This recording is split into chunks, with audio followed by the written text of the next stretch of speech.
Olá, pessoal! Prontos para mais uma aula? Essa aula será de matemática e suas tecnologias e vamos trabalhar a habilidade de resolver problema com dados apresentados em tabelas ou gráficos. Boa aula! Olá, pessoal! Meu nome é Eduardo Quintas, eu sou professor de matemática e hoje nós teremos uma aula para tratar da habilidade 25. O que seria a habilidade 25? Resolver problemas com dados apresentados em tabelas ou gráficos. Vamos entender um pouquinho qual seria o objetivo disso? Bem, é saber interpretar e utilizar informações fornecidas em tabelas e gráficos na solução de um dado problema. Bastante comum, frequente na prova do Enem, nós temos problemas com tabela, gráfico, situação, problema que você tenha que analisar os dados contidos na tabela ou no gráfico para resolver o problema. E é isso que nessa aula nós vamos tratar de aprender.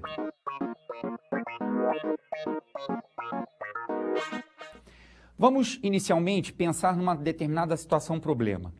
Gabriel trabalha numa fábrica de alimentos e tem um rendimento bruto mensal de 2.000. Primeira palavra-chave, ó, rendimento bruto mensal, ou seja, quanto ele está recebendo mês a mês, sem descontar absolutamente nada. E eu quero saber o valor, né, do imposto de renda anual que ele deve pagar. E para fazer esse cálculo do imposto de renda, a gente vai utilizar uma tabelinha, que é a tabela que calcula o imposto de renda, por exemplo, desse ano de 2012. Rendimentos, alíquotas, parcela a deduzir. Já já a gente vai entender, né, o que seria essa alíquota, o que seria essa parcela a deduzir. Então, o objetivo da questão é calcular qual é o valor do imposto anual que ele vai ter que pagar, ou seja, ele tendo aquele salário bruto de R$2.000 por mês, quanto ele desconta de imposto de renda por ano. E depois desse desconto de imposto de renda, quanto realmente o Gabriel ganhou, ou seja, qual é realmente o seu salário líquido.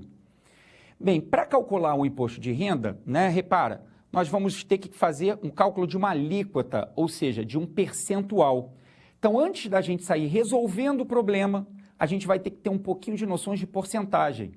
Então, vamos começar a tratar um pouquinho da porcentagem, antes da gente resolver o problema. Noções de porcentagem. Bem, primeira coisa, o próprio nome porcentagem ajuda um pouquinho você entender o que é a porcentagem, né? Porcentagem, ou seja, por 100. Então, porcentagem é você dividir por 100, é montar uma fração cujo denominador seja igual a 100, né? Então, é uma fração cujo denominador seja igual a sempre 100. O símbolo clássico, né, de porcentagem. Então, um exemplo, 30% é você fazer o quê? Montar uma fração cujo denominador seja igual a 100. Ou seja, dividiu 30 por 100. 30 dividido por 100, 0,30. Então, calcular um percentual, simplesmente é você pegar o valor e dividir o valor por 100. Esse é o conceito de porcentagem. Só que nos problemas de porcentagem, muitas vezes nós vamos ter que fazer algumas conversões, ou converter a porcentagem numa fração, ou o contrário, você converter a fração numa porcentagem, né? Às vezes isso se faz necessário no meio do problema. Então vamos primeiro entender a transformação da porcentagem numa fração. Então o cara vai te dar o valor percentual, os 40%, e eu quero saber qual é a fração equivalente aos 40%. Bem, novamente, basta usar o conceito do que vem a ser a porcentagem. Como o próprio nome, de novo, ó, sugere, isso vai te ajudar sempre nos problemas de porcentagem. Porcentagem é você montar uma fração cujo denominador seja igual a 100. Então, 40%, ó, é 40 sobre 100. A gente simplifica ao zero, 4 sobre 10. 4 sobre 10 pode dividir por 2, equivale à fração 2/5. Então, 40% é exatamente igual a 2/5. E o inverso, ou seja, fração numa porcentagem. Vamos supor que eu pegue aqui uma fração 3/4. E eu quero saber 3/4 representa quantos por cento? Você pode pensar assim, pô, mas para que eu vou querer transformar o 3/4 num percentual? É porque às vezes no próprio problema você vai achar a resposta lá, o 3/4, e as opções não representariam o 3/4, e sim seria um valor percentual. Ah, 3/4 é 20%, é 30%, é 50%. Então, você vai ter que fazer a transformação da fração num valor percentual. Então, transformar a fração no percentual é você igualar a uma fração cujo denominador seria igual a 100. Então, 3/4 seria igual a x sobre 100, ou seja, x igual a 75. 75 o quê? Por 100%. Então, 3/4 é exatamente igual a 75%. Então, essa é a regrinha. Sempre que você quiser transformar uma fração numa porcentagem, você pega a fração e iguala a fração a uma fração cujo denominador seja igual a 100. Pega a fração e iguala a x sobre 100, calcula o valor de x nessa igualdadezinha aqui, ok? Bem, outro assunto extremamente relevante de porcentagem é você efetuar acréscimo, aumento de um determinado valor. Então, você tem um valor inicial, um valor V, e em cima desse valor V, eu quero aumentar A%. Então, eu quero efetuar um aumento, né, de A%. Como é que eu calcularia o valor final após esse aumento? Bem, o valor final seria você pegar o valor V, repara, faz a multiplicaçãozinha aqui, seria pegar o valor inicial e somar V vezes o A%. Ou seja, coloquei o V em evidência, somar 1 mais o A sobre 100. Vamos dar um exemplo através de uma tabelinha. Vamos lá. O que seria efetuar um percentual de aumento de 20%? O que nós chamamos de fator multiplicativo? Vamos voltar no slide anterior. Bem, essa expressão aqui, a expressão que está multiplicando o V, é a expressão que nós chamamos de fator multiplicativo. Então, fator multiplicativo é fazer 1 mais A sobre 100. Vamos voltar e tentar entender melhor um pouquinho isso.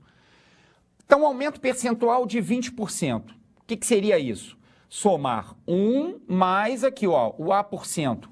Como 20% é 20 sobre 100, né? E 20 sobre 100 é 0,2. Então, a gente está somando 1 mais 0,2. Seria multiplicar, o nome já diz, multiplicativo por 1,2. Então, o valor final seria 1,2V. Vamos exemplificar novamente. Vamos pegar um valor V inicial de R$100 e eu quero efetuar um acréscimo, um aumento de 20%.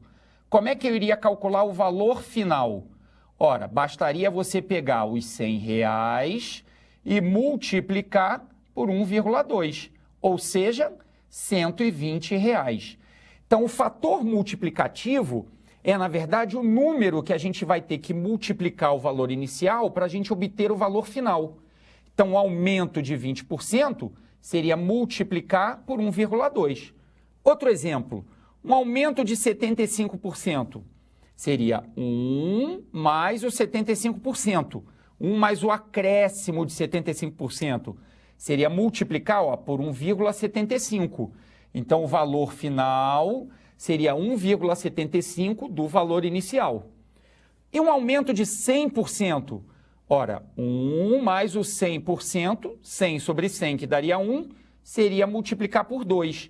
Então, seria dobrar o valor. Então, sempre que a gente dobra um valor, nós, na verdade, estamos dando um aumento de 100%.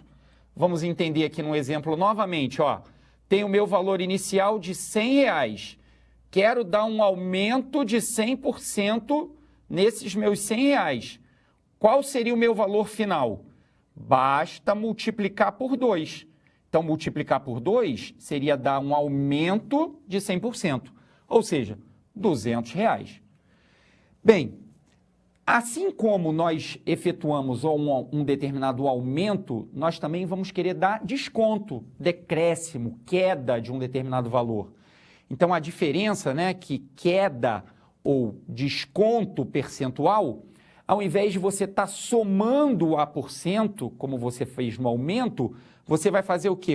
Vai diminuir o A%, que você está descontando aquela parcela. Esse, então, para mim, seria o meu chamado fator multiplicativo. Vamos, então, na nossa tabelinha? O que seria dar uma queda de 30% ou um desconto de 30%? Seria você diminuir 0,3, ou seja, multiplicar por 0,7. Então, um exemplozinho novamente, peguei os meus R$100, tirei 30%. Quanto vai sobrar? Ora, se você desconta 30%, sobra 70%. Então, basta multiplicar por 0,7. Então, 0,7 vezes o 100, que equivale aos R$70. Queda de 60%, tirar 0,6, sobraria 40%. Então, basta multiplicar por 0,4. E uma queda de 85%? Queda de 85%, sobrariam 15%. Bastaria multiplicar por 0,15. Então, voltando para o nosso probleminha inicial. Então, lembra? O salário bruto, o rendimento bruto, era de 2.000 mensal, por mês. E eu vou fazer o cálculo do imposto de renda, né? Bem, ele queria saber duas coisas. Primeiro, qual vai ser o imposto anual que ele vai ter que pagar. E segundo, qual vai ser o salário líquido dele também anual que ele vai receber. Vamos fazer a conta. Com um salário bruto mensal de R$2.000, né? Qual vai ser a sua renda bruta anual? Como são 12 meses, 12 vezes os 2.000, R$24.000. Então, significa dizer que num ano ele recebeu R$24.000. Vamos entender um pouquinho aqui a tabela de imposto de renda. Está vendo que na minha primeira coluna a gente tem o rendimento, ou seja, se a pessoa receber até R$ 18.799,32, ela está isenta de imposto de renda. Se ela estiver na segunda faixa, de R$ 18.799,33 a R$ 28.174, ela paga 7,5% de imposto de renda. Na terceira faixa, pagaria 15%. Na quarta faixa, pagaria 22,5%. E na última faixa, 27,5%. Além disso, tem uma parcela a deduzir, que já já a gente vai entender um pouquinho.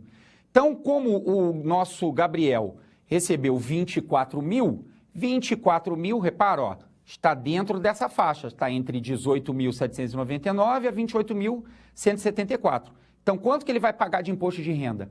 7,5% de quanto ele recebeu. Ou seja, ele vai pagar 7,5% dos 24.000.